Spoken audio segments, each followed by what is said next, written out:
সিলেবাসে সারা রাত পড়লাম হাসান মাহমুদ এবং পরীক্ষায় আসলো শরীফুল ইসলাম। এই কাজটা ঠিক হয়েছে কিন্তু অস্ট্রেলিয়া ব্যাটারদের সাথে, যেখানে মনে করা হচ্ছিল হাসান মাহমুদের বোলিংটা হয়তো আজকে সবচেয়ে বেশি ভালো হবে। কিন্তু নতুন বলার না, তিনি টেস্টের বাইরে ছিলেন ইনজুরির কারণে। যখন তিনি দ্বিতীয় টেস্টে ইন করে অস্ট্রেলিয়ার বিপক্ষে, তখন তাদের এত ধারণা ছিল না শরীফুল এত ভয়ানক হতে পারে। সেটাই শরীফুল দেখিয়েছেন। বাংলাদেশ আজকে তো বাজে রকমের ব্যাটিং করেছে, সেটা বলতেই হয়। আমি যদি সেই ব্যাটিংটা থেকে 64 রানকে এক সাইডে রাখি এবং অস্ট্রেলিয়ার সবগুলো ব্যাটারকে যদি এক পাশে রাখি, সেখানে শরীফুল যে 6 উইকেট পেয়েছেন অস্ট্রেলিয়ার ব্যাটারদের বিপক্ষে, তা কিন্তু কখনো ঢেকে যাবে না ওই 64 রানের জন্য। অস্ট্রেলিয়া যদি আজকে আগে বোলিং করার সুযোগ না পাতো, যদি বাংলাদেশ পাইতো, খুব জোর হয়তো অস্ট্রেলিয়া আজকে বাংলাদেশের মতোই 50-60 রানে অল আউট হইতো।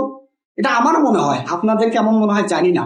কারণ বাংলাদেশ যে ধরনের বোলিং করেছে সেকেন্ড এবং থার্ড সেশনে, এটা যদি শুধু প্রথম সেশনে নতুন বলে করার সুযোগ পাইতো, তাহলে অস্ট্রেলিয়ার অবস্থা কি হইতো সেটা আপনারাও ভাবতে পারছেন।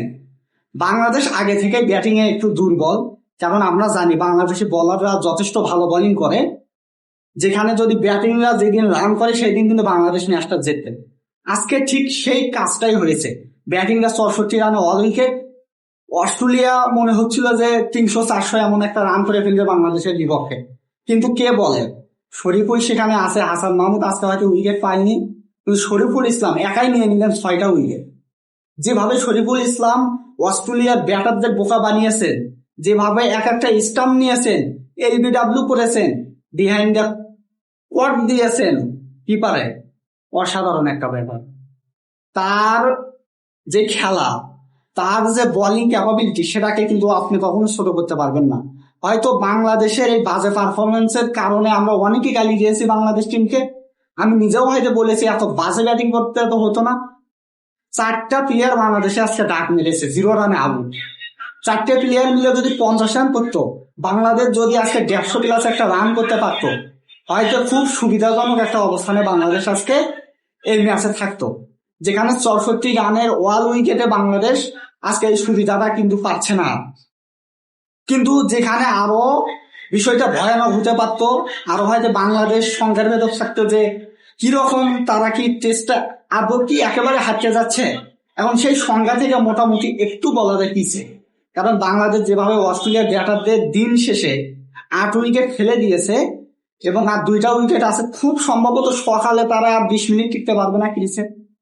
কারণ প্রথম সেশনে যেরকম উইকেট হয় সেই তুলনায় শরীফুলের যেমন বোলিং, হাসান মাহমুদ, তাসকিন, এই 3 জনের বোলিং এর সামনে হয়তো বা তারা 20 রান করতে পারবে না।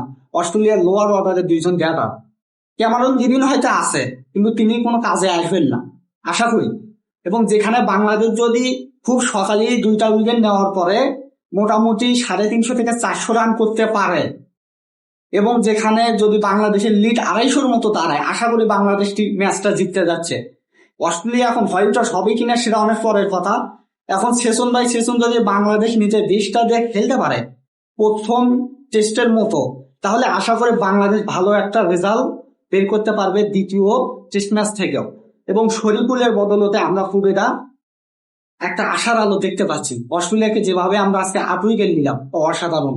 শরীফুলের জন্য অবশ্যই একটা ধন্যবাদ দেওয়া যায়। বাংলাদেশ টিমকে অভিনন্দন, তারা ভালো মতো খেলুক এবং অস্ট্রেলিয়াকে হোয়াইট ওয়াশ করে বাংলাদেশের মাটিতে ফিরে আসে। আপনাদের মতামত জানছি।